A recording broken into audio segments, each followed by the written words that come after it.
Hello students, welcome back to Mrinali Sharma classes. और हमारे आज के इस लेक्चर में हम पढ़ने वाले हैं हमारी क्लास 10th का chapter 7 control and coordination. So let's start. अच्छा बेटा, तो चैप्टर स्टार्ट करने के पहले हम कुछ बेसिक्स हैं जो पढ़ लेते हैं, समझ लेते हैं कि क्यों हमें इस चैप्टर को पढ़ने की जरूरत है। Now let us take an example of a seed. मान लीजिए कि हमने एक सीड सो किया है। Now, after some time, we observe that small leaflets have grown out of this seed. मतलब क्या है कि इससे कुछ छोटी छोटी सी पत्तियां जो है, जो बिल्कुल एकदम डेवलप्ड लीव्स नहीं होती हैं, स्मॉल लीव्स को बोला जाता है लीफलेट्स, वो डेवलप हुई है। और ये धीरे धीरे जब ग्रो करती हैं तो ये ग्रो करते करते सॉइल को अलग करके और बाहर आती है।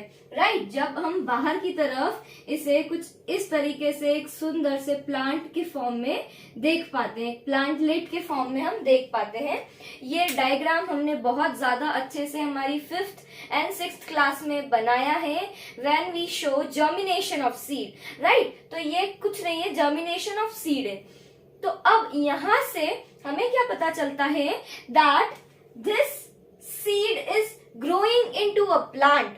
तो मतलब अब यहाँ पर अगर ग्रोथ हो रही है, that means this seed is showing some movement. मतलब ग्रोथ के कारण उसके अंदर क्या हो रहा है, कुछ सॉर्ट ऑफ मूवमेंट्स हो रही है। और इससे हम हमारे पहले कंक्लूजन पर आते हैं, that is that the plant is alive. Right, तो हम इस चीज को इस तरीके से ले सकते हैं, that movement is a basic characteristic through which we can determine that if an organism is dead or alive. Right, अच्छा, अगर ये सीड किसी कारणवश, मान लीजिए कि इसे वाटर नहीं मिला है या प्रॉपर सनलाइट नहीं मिली है, तो ये एक पॉइंट पे आने के बाद में ग्रो करना छोड़ देगा, विच मीन्स इसके अंदर जो मूवमेंट्स हैं वो स्टॉप हो गई है। मतलब अब यहाँ पर हम क्या बोल देंगे, that the seed or the plant is slowly dying.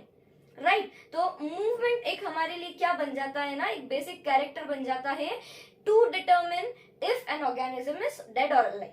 तो ये मूवमेंट्स असल में स्टिमुलस का रिस्पॉन्स है। अब स्टिमुलस से हम क्या समझते हैं कि किसी भी चीज के अंदर कोई एक ऑर्गेनिज्म है, हमने उसके अंदर किसी भी तरह की छेड़खानी करी है। इसके अंदर यदि हम इसका एग्जांपल लें, हमने इसे प्रॉपर वाटर दिया था, इसे प्रॉपर सनलाइट मिल रही थी, इसे प्रॉपर नरिशमेंट मिल रहा था फ्रॉम द सॉइल। इस कारण से क्या हुआ कि इसने इन सारे स्टिमुलस का रिस्पॉन्स खुद की ग्रोथ करके दिया। राइट, अब यहाँ पर हम एक प्लांट का एग्जाम्पल ले रहे हैं, हम एक कैट का एग्जाम्पल ले लेते हैं कि एक कैट भाग रही है, तो हम कॉमन सेंस है कि उसको देख के बता सकते हैं that yes it is alive. ठीक है, एक दूसरा एग्जाम्पल लें तो उसमें मान लीजिए किसी ने आपकी आंख पर, आपके अंधेरे में बैठे थे, लाइट नहीं थी, और किसी ने डायरेक्ट आपकी आंख में टॉर्च मारी, तो सडनली आपकी आईज क्या ब्लिंक हो जाती है या बंद हो जाती है। So that is the response to the stimulus of light of torch. Right, तो यहाँ पर हम ये जितने भी रिस्पॉन्सेज हैं या जितनी भी मूवमेंट है, ये असल में हो रही है ड्यू टू द स्टिमुलस। मतलब हम एक स्टेटमेंट में यदि इसे कंक्लूड करें तो ये जितनी भी मूवमेंट्स हैं, These are the response to the stimulus।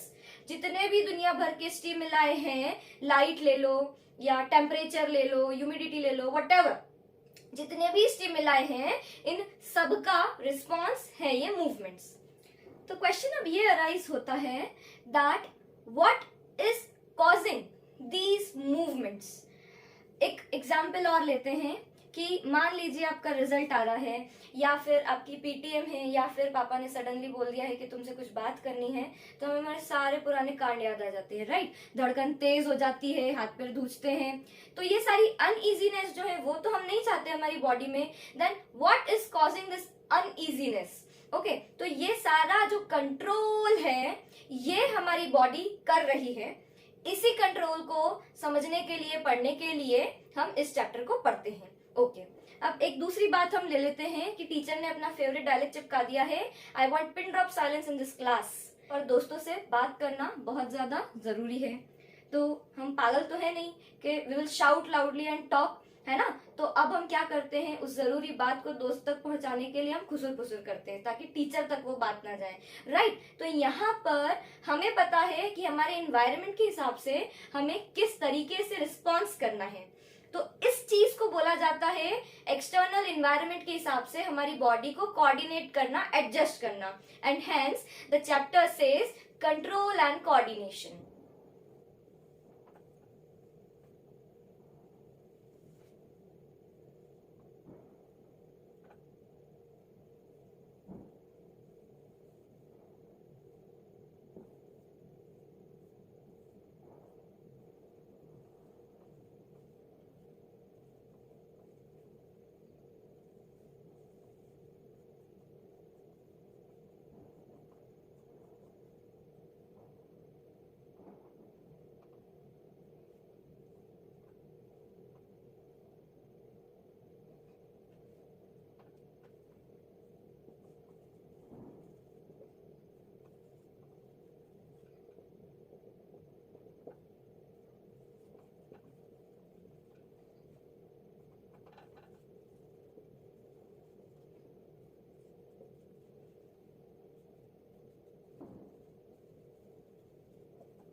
Okay students, तो ये हमारा डायग्राम है पूरा न्यूरॉन का। आपकी बुक में हॉरिजॉन्टल दे रखा है, नो प्रॉब्लम, आप हॉरिजॉन्टल वर्टिकल दोनों बना सकते हैं, आपके मार्क्स नहीं कटेंगे। ओके स्टूडेंट्स, तो अब हम न्यूरॉन को थोड़ा डिटेल में जान लेते हैं, that what all parts are there in the neuron and let us see. Okay, neuron के अंदर सबसे पहले ये हमारा स्ट्रक्चर हो जाता है, जिसके अंदर ये जो बड़ा सा सेल लाइक स्ट्रक्चर जो है वो सेल बॉडी है। जो एक्चुअल सेल रहता है न्यूरॉन का वो इसके अंदर ये सेल बॉडी है। ये हो जाता है हमारा न्यूक्लियस न्यूरॉन का। इसके बाद में ये फाइन हेयर लाइक प्रोजेक्शंस होती हैं जिसे हम बोलते हैं डेंड्राइट्स, और सेल बॉडी ऐसे आगे जाके एक्सटेंड होती है और वो बनाती है हमारा एक्सॉन। एक्सॉन एक प्रोटेक्टिव कवरिंग से पूरा लेयर्ड रहता है जिसे हम बोलते हैं myelin sheath, and this axon ends at nerve endings, और ये नर्व एंडिंग्स आगे जाकर के और दूसरे दूसरे न्यूरॉन्स से कनेक्ट होती है कुछ इस तरीके से। Okay, so let's see the notes. The fundamental structural and functional unit of nervous system is neuron. Okay, हम ये चीज पढ़ते आए हैं कि कोई भी सिस्टम हमारी बॉडी में है तो वो छोटे छोटे छोटे छोटे सेल्स से मिलके बना है। अब हर एक सिस्टम के अपने अलग अलग टाइप के सेल्स होते हैं। तो नर्वस सिस्टम के अंदर जो बेसिक सेल होता है जो पूरा नर्वस सिस्टम बनाता है, जो फंक्शन करता है नर्वस सिस्टम के लिए और जो उसके लिए फंडामेंटल है, मतलब बेसिक है उसका, उसे हम बोलते हैं neuron. Okay, neuron is the fundamental structural and functional unit of nervous system. Next point, following are the parts of neuron, हम पढ़ चुके हैं। सबसे पहले जब हम सेल बॉडी की बात करते हैं, it contain cytoplasm and nucleus, क्योंकि ये मेन बॉडी है सेल की, इसीलिए इसी के अंदर हमें साइटोप्लाज्म एंड इसका न्यूक्लियस मिल जाएगा। Okay, then comes dendrites. इन डेंड्राइट्स का क्या फंक्शन है? ओके, तो ये डेंड्राइट्स क्या करते हैं, जैसे मैंने अभी बताया था कि यहाँ पर जाकर के और ये दूसरे दूसरे न्यूरॉन से कनेक्टेड है, तो इधर से भी तो कोई दूसरे दूसरे न्यूरॉन्स की एंडिंग इस तरीके से इसमें कनेक्टेड होगी। तो यहाँ पर ये डेंड्राइट्स न्यूरॉन्स को कनेक्ट करने का काम करते हैं। मतलब दो न्यूरॉन्स आपस में कनेक्टेड है तो एक तो नर्व एंडिंग है और दूसरा है डेंड्राइट्स।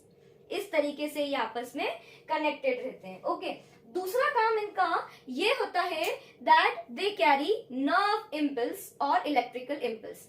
नर्व इम्पल्स और इलेक्ट्रिकल इम्पल्स को हम बहुत ज्यादा डिटेल में अभी आगे जाकर के पढ़ेंगे, इसीलिए मैं बता देती हूँ सिंपली कि जब हम कोई भी चीज को देखते हैं, उसे रिसीव करते हैं, उसे परसीव करते हैं कि ये क्या है, सब समझते हैं, तो उसके लिए हमारे पूरे बॉडी में ये न्यूरॉन्स की एंडिंग्स पर कुछ स्पेशल केमिकल्स रिलीज होते हैं in the form of electrical impulse. They are carried on to the next neuron. तो इन नर्व इम्पल्स को बोला जाता है दोस केमिकल और इलेक्ट्रिकल इम्पल्स। मतलब ये सिंपली कुछ नहीं है, कुछ केमिकल्स हैं जो वो मैसेज ले जा रही हैं। ठीक है, लाइक हमने कुछ भी एक सुंदर सा पिकॉक देख लिया, तो वो पिकॉक को देख के हमें जो फैसिनेशन हुई है, तो वो पिकॉक देखा तो उसको हमने परसीव किया, तो वो देखा देखा देखा देखा, क्या होता है, एक नर्व इम्पल्स के फॉर्म में वो एक केमिकल रिलीज करता है। पीकॉक देखा देखा देखा करके इस तरीके से न्यूरॉन टू न्यूरॉन वो केमिकल रिलीज होता है, और फिर हम फैसिनेशन में उसको देख करके हमारा जो भी रिस्पॉन्स रहता है वो देते हैं। Okay, next comes axon. Axon कुछ नहीं है, ये एक्सटेंडेड पार्ट है हमारी सेल बॉडी का, न्यूरॉन का, और ये जो आसपास में हमें एक्स्ट्रा सेल्स दिख रहे हैं ये है myelin sheath. Okay, and it is covered with myelin sheath. Okay, तो ये हमारा पूरा स्ट्रक्चर हो गया है न्यूरॉन का। अच्छा, अब ये न्यूरॉन किस तरीके से काम करता है उसके लिए हमें पहले ये देखना जरूरी है कि वो इंफॉर्मेशन किस तरीके से अपने तक ला रहा है। ठीक है, बिकॉज एक्सटर्नल एनवायरनमेंट से वो मैसेज हमारी बॉडी में लाना, नर्व इम्पल्स जनरेट करने के लिए कुछ ना कुछ तो ऐसा होना चाहिए जो रिसीव कर सके बाहर की इंफॉर्मेशन को हमारी बॉडी में। तो ऐसे सारे जो क्या बोलना चाहिए हमारे लिए फैक्टर्स या फिर स्पेशलाइज्ड cells जिनको बोले हम, these cells are responsible for detecting all the information from the environment and these specialized cells are known as receptors। ठीक है, अब based on the type of stimuli कि किस तरह का stimuli है वो हमें जो रिसेप्टर्स हैं वो 5 टाइप्स में देखने को मिलते हैं, या फिर 5 kinds of receptors are present. यहाँ पर है वो सारे। लाइट की यदि हम बात करें कि हम जब देख रहे हैं आसपास के एनवायरनमेंट को तो उसे हम बोलते हैं फोटो रिसेप्टर। ओके, मतलब बाहर जो भी चल रहा है, हम हमारी आंखों से जो भी देख रहे हैं, जो भी हमारा विजन है, वो सब वो इंफॉर्मेशन कौन गैदर करता है, the photo receptors. Next comes is years. Years के अंदर प्रेजेंट होते हैं फोनो रिसेप्टर्स जो हर तरह के साउंड को हमें रिसीव करवाते हैं, तो इसीलिए इन्हें बोला जाता है phonoreceptors. Okay, next one is taste. Taste के लिए हमारी जो टंग होती है उसके ऊपर टेस्ट बड्स प्रेजेंट होते हैं, उन बड्स में होते हैं हमारे गस्टेटरी रिसेप्टर्स जो कि टेस्ट को डिटेक्ट करते हैं। Next one is smell. आसपास में कोई भी स्मेल है, फ्रेग्रेंस, अरोमा या फिर कोई भी गंदी स्मेल, उनको डिटेक्ट करने के लिए हमारी नोज में प्रेजेंट होते हैं olfactory receptors. And last one is temperature. Temperature, जब हमें बहुत ज्यादा गर्मी लगती है, बहुत ज्यादा ठंड लगती है, या फिर कोई किसी गर्म चीज को हमने टच कर दिया है तो कैसे हमारा हाथ वापस पीछे आ जाएगा। खैर, इसे हम बिल्कुल अलग से कभी आगे आने वाले टॉपिक में पढ़ेंगे। तो उसके लिए हमारी स्किन पर प्रेजेंट होते हैं थर्मो रिसेप्टर्स जो आसपास के टेम्परेचर को डिटेक्ट करते हैं। ओके, अच्छा स्टूडेंट्स, आपकी एनसीईआरटी क्लास 10th की के पेज नंबर 115 पर लास्ट पैराग्राफ में एक बहुत ही इंटरेस्टिंग क्वेश्चन दे रखा है that when you catch cold how does sugar and food taste, है ना। मतलब अब क्या होता है कि जब हमें सर्दी हो जाती है तो उस वक्त क्या होता है, हमें फूड का टेस्ट थोड़ा अलग लगता है, मतलब हम पहचान नहीं पाते हैं कि हम क्या खा रहे हैं, खाने का मतलब खाना हमें अच्छा नहीं लगता है। Okay, so what is the reason behind that. क्या होता है कि जो हमारी नोज है वो ब्लॉक हो जाती है सर्दी के कारण, म्यूकस के कारण।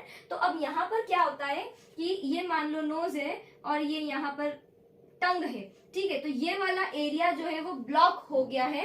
अब यहाँ पर इस टंग पर जो भी फूड है उसका हमें सिंपली टेस्ट आता है कि वो स्वीट है, सार है, तीखा है, खट्टा है, कैसा है, ठीक है, बट उसकी अरोमा नहीं आ पाती है। क्यों अरोमा नहीं आ पाती है? क्योंकि नोज में प्रेजेंट जो ऑल्फैक्टरी रिसेप्टर्स हैं उन्हें कुछ भी रिसीव करने को नहीं मिल रहा है बिकॉज ऑफ द म्यूकस। सर्दी के कारण उनके ऊपर वो लेयर आ चुकी है, इस कारण से वो डिटेक्ट नहीं कर पा रहे हैं अरोमा को, उसकी स्मेल को, खाने की खुशबू को। इस कारण से क्या होता है, सिर्फ हमारे गस्टेटरी रिसेप्टर्स काम करते हैं तो हमें फूड ना तो इतना कुछ खास टेस्ट देता है, इसीलिए वो हमें अच्छा नहीं लगता है। तो जब हम खाना खाते हैं तो हमारे सिर्फ गस्टेटरी रिसेप्टर्स काम नहीं करते हैं but olfactory receptors also work. Okay okay students, our very next topic is functioning of a neuron.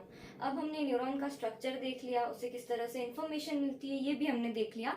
And now we are going to see that how a neuron functions, मतलब उसके अंदर किस तरीके से मैसेज जाता है, एक न्यूरॉन से दूसरे न्यूरॉन में कैसे ट्रांसफर हो जाता है।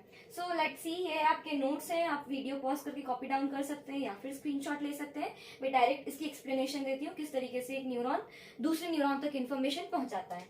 ओके, एक बहुत ही माइन्यूट लेवल पर हम इसको देख रहे हैं। तो इसका मान लीजिए ये एक न्यूरॉन का नर्व एंडिंग है, ठीक है।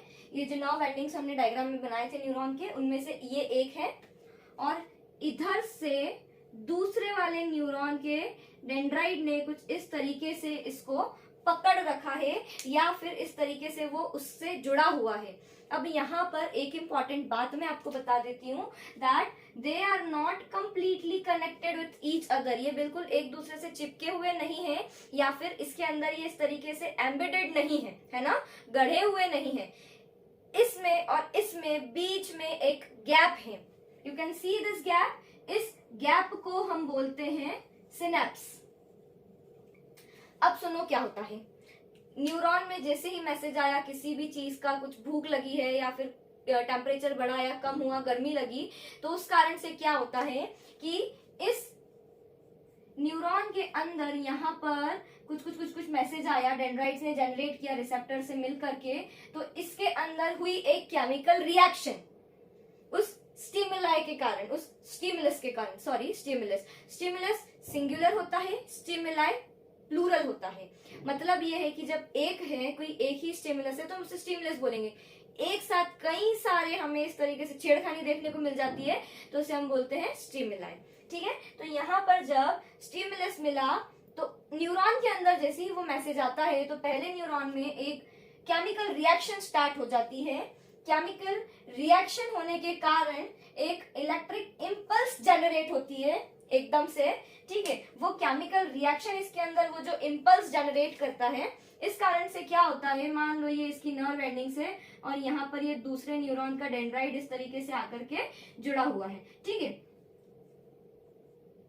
इस तरीके से ये दूसरे न्यूरॉन्स इसके अंदर जुड़े हुए हैं। अब यहाँ पर क्या होता है कि ये जो इलेक्ट्रिकल इंपल्स है ये इस तरीके से एक्सॉन से होते हुए इसके डेंड्राइट तक यहाँ तक आ गई है अभी हमारी ये इलेक्ट्रिकल इंपल्स। अब ये इलेक्ट्रिकल इंपल्स इस इस नर्व एंडिंग पर आ करके इस तरीके से एक केमिकल रिलीज करती है।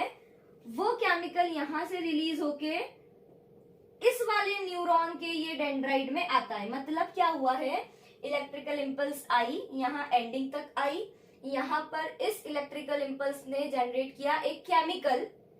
वो केमिकल नेक्स्ट वाले न्यूरॉन के लिए एक स्टिमुलस की तरह एक्ट करता है ताकि कि इसके अंदर वापस से वो केमिकल रिएक्शन हो सके, इलेक्ट्रिकल इंपल्स जनरेट हो सके और वो आगे वाले न्यूरॉन को इस तरीके से पास ऑन कर सके। ठीक है, तो यहाँ पर 2-3 इंपॉर्टेंट चीजें ये हैं कि इनके बीच में एक गैप होती है जिसे हम बोलते हैं सिनेप्स। इसकी कंप्लीट डेफिनेशन यहाँ पर कहीं पर आपको मिल जाएगी।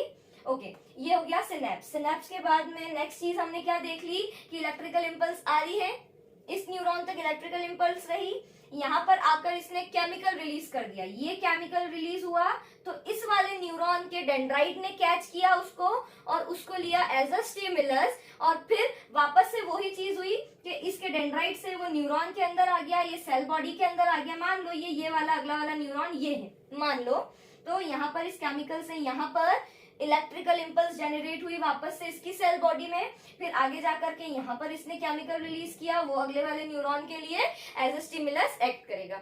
इस तरीके से पूरा नर्वस सिस्टम हमारा एक्ट करता है और ये प्रोसेस बहुत ही ज्यादा फास्ट होती है, विद इन सेकेंड्स होती है ये चीज। Okay students, our very next topic is types of neuron. अच्छा, अब न्यूरॉन किस तरह से फंक्शन कर रहा है या क्या फंक्शन कर रहा है, इस बेसिस पर हम न्यूरॉन्स को 3 टाइप्स में क्लासिफाई कर सकते हैं। The first one is sensory neuron, second one is motor neuron and last one is relay neuron. अब इन तीनों को याद करने का तरीका और इनका फंक्शन क्या है ये मैं बताती हूँ। सेंसरी न्यूरॉन मतलब क्या हो जाएगा कि हम किसी चीज को सेंस कर रहे हैं। सेंस हम तभी कर पाएंगे कि जब हमारे रिसेप्टर्स काम कर रहे हैं। तो वो न्यूरॉन्स जो रिसेप्टर्स से मैसेज ब्रेन तक ले जाते हैं उन्हें हम बोल देते हैं सेंसरी न्यूरॉन्स। तो ये न्यूरॉन्स का क्या काम होता है, they transmit impulse from receptors to brain. Next one is motor neuron. अब ब्रेन तक मान लो कि ये रिसेप्टर था, ये ब्रेन था और अभी इसको छोड़ो, चलो ये रिसेप्टर है और ये ब्रेन है। ठीक है, अब यहाँ पर क्या हो जाता है कि कुछ भी गरम लगा तो गरम लगा, ये चीज कहाँ तक जाएगी, ब्रेन तक जाएगी। तो ये कौन लेके जा रहा है, हमारे सेंसरी न्यूरॉन लेके जा रहे हैं, इन्होंने सेंस कर लिया उस हीट को। अब ये गर्म लगता रहा, हमारे किसी ऑर्गन पर गर्म लग रहा है अगर, तो क्या वो गर्म लगता ही रहेगा, हमको कभी तो फील होगा, है ना। इसको हम अलग से, थोड़ा सा डिफरेंट टॉपिक है ये, रिफ्लेक्स आर्क में अभी पढ़ेंगे हम, हमारा नेक्स्ट टॉपिक रिफ्लेक्स आर्क ही रहेगा। बट यहाँ पर इस तरीके से देखो कि वो जो पेन होता है वो ब्रेन को रियलाइज होगा, ठीक है। तो इन्होंने ये सेंस कर लिया और ये ब्रेन तक लेकर के गए। अब यहाँ से वापस इनको वो चीज चाहिए कि कुछ हमको रिलीफ मिल जाए उस चीज से, तो वो रिलीफ के लिए कुछ ना कुछ तो रिस्पॉन्स ये भेजेगा। तो ये रिस्पॉन्स लेके आते हैं मोटर न्यूरॉन। अब यहाँ पर ये सेंसरी न्यूरॉन और मोटर न्यूरॉन के बीच में कुछ तो होना चाहिए कनेक्टिंग, तभी तो ये एक दूसरे को कनेक्ट कर सकेंगे। तो सेंसरी न्यूरॉन और मोटर न्यूरॉन को कनेक्ट करने के लिए हमारे होते हैं रिले न्यूरॉन, और नहीं तो आपने नाम सुना होगा रिले रेस, जिसमें 3 से 4 व्यक्ति रहते हैं जो एक ही स्टिक को पास ऑन करते हैं। तो ये रिले न्यूरॉन क्या कर रहे हैं, इंफॉर्मेशन ट्रांसमिट करके पास ऑन ही तो कर रहे हैं, from sensory neuron to motor neuron. तो सेंसरी न्यूरॉन जो रिसीव करते हैं इंफॉर्मेशन, एंड मोटर न्यूरॉन जो इंफॉर्मेशन परसीव हो जाने के बाद में उसका रिस्पॉन्स ले जाते हैं, और इन दोनों के बीच में कनेक्शन रहता है, वो रहता है रिले न्यूरॉन का। ओके स्टूडेंट्स, अब जिस तरह के रिस्पॉन्स जनरेट होते हैं उसके बेसिस पर हम रिस्पॉन्सेस को 3 टाइप्स में क्लासिफाई करते हैं। जल्दी से इन्हें समझ लेते हैं। The very first one is voluntary, then comes involuntary and then comes reflex action.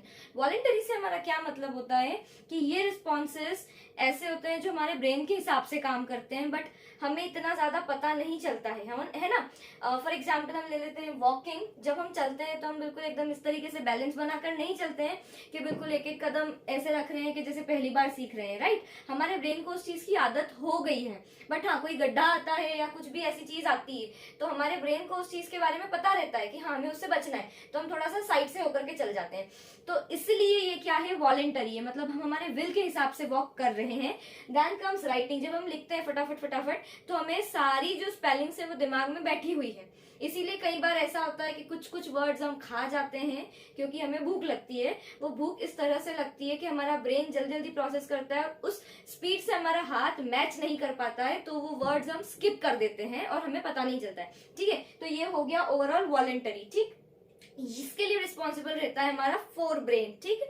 आगे हम पढ़ेंगे पार्ट्स ऑफ ब्रेन। उसके अंदर हम उसके अंदर हम 3 पार्ट्स ऑफ ब्रेन पढ़ेंगे, that is fore brain, mid brain and hind brain. फिलहाल के लिए हम वापस हमारे टॉपिक पर आते हैं जो कि है इनवॉलेंटरी रिस्पॉन्स। अब इनवॉलेंटरी रिस्पॉन्स कुछ इस तरह से रहते हैं कि जिनका हमारे ऊपर कोई विल नहीं है, मतलब हम हमारे हिसाब से उसको नहीं चला सकते हैं, बट वो हो रहे हैं। फॉर एग्जाम्पल हार्ट बीट, जब हमारे हार्ट में ब्लड आ जाता है तो वो दूसरे ऑर्गन्स को पंप आउट करता है, वो हो जाता है उसका रिस्पॉन्स, ठीक है। तो हार्ट बीट हम हमारे हिसाब से नहीं कि अभी तेज चले धीरे चले हम उसको रेगुलेट कर सकते हैं, नहीं, ऐसा नहीं होता। नेक्स्ट आता है रेस्पिरेशन, हम ये जो सांस ले रहे हैं छोड़ रहे हैं, साथ में रिलीज ऑफ एनर्जी हो रहा है, ये सारा जो रहता है ये क्या रहता है, इनवॉलेंटरी रहता है, ये हमारे कंट्रोल में नहीं है, ठीक। The last one is reflex action. अब रिफ्लेक्स एक्शन को हम जल्दी से समझ लेते हैं क्या होता है। रिफ्लेक्स एक्शन में क्या होता है कि मान लीजिए कुछ ऐसे रिस्पॉन्सेज है जो हमें तुरंत होने की जरूरत है, ठीक है, तो उन तुरंत रिस्पॉन्सेज को बोला जाता है रिफ्लेक्स एक्शन। किस तरह से ये काम करते हैं, डेफिनेशन समझते हैं। Reflex action is a quick sudden response of a body to the stimulus. कोई भी स्टिमुलस आया है उसका एकदम सडन रिस्पॉन्स को बोला जाता है रिफ्लेक्स एक्शन। इसके अंदर ब्रेन काम नहीं करता है, इसके अंदर काम करती है हमारी स्पाइनल कॉर्ड, ठीक है। अब पूरी मैटर जो है उसको सुनना क्या होता है। मान लो कि ये जो है एक हमारा छोटा सा रिफ्लेक्स एक्शन का मैंने एक क्या बोलना चाहिए डिपिक्शन बनाया है, किस तरीके से रिफ्लेक्स एक्शन होती है। मान लो हमारे हाथ पर हम कुछ काम कर रहे थे, सडनली हमको तवा या कढ़ाई या कुछ भी गरम गरम चेट गई है ना, तो हम क्या करते हैं, जैसे ही वो लगता है एकदम से हमारा हाथ पीछे हो जाता है। वो हाथ पीछे क्यों होता है, because of this reflex action. कौन काम कर रहा है, स्पाइनल कॉर्ड काम कर रही है, ठीक है। अब क्या हो जाता है कि मान लो अगर हमने वो हाथ वहीं पर रखा तो हमारे ब्रेन तक वो मैसेज जाने में कम से कम 2 से 3 सेकेंड लगेंगे, तब तक हमारा हाथ काफी ज्यादा जल चुका होगा। तो इस चीज को बचाने के लिए हमें नुकसान से बचाने के लिए हमें रिफ्लेक्स एक्शन की जरूरत पड़ती है कि जो with in fraction of seconds काम कर सके, ताकि कि हम हमारी बॉडी को किसी भी डेंजर से बचा सके. So we can say that it is a type of defence mechanism to protect our body from any sort of danger. ठीक है, अब यहाँ पर ये चीज काम किस तरीके से करती है, इसका मैकेनिज्म क्या है समझना.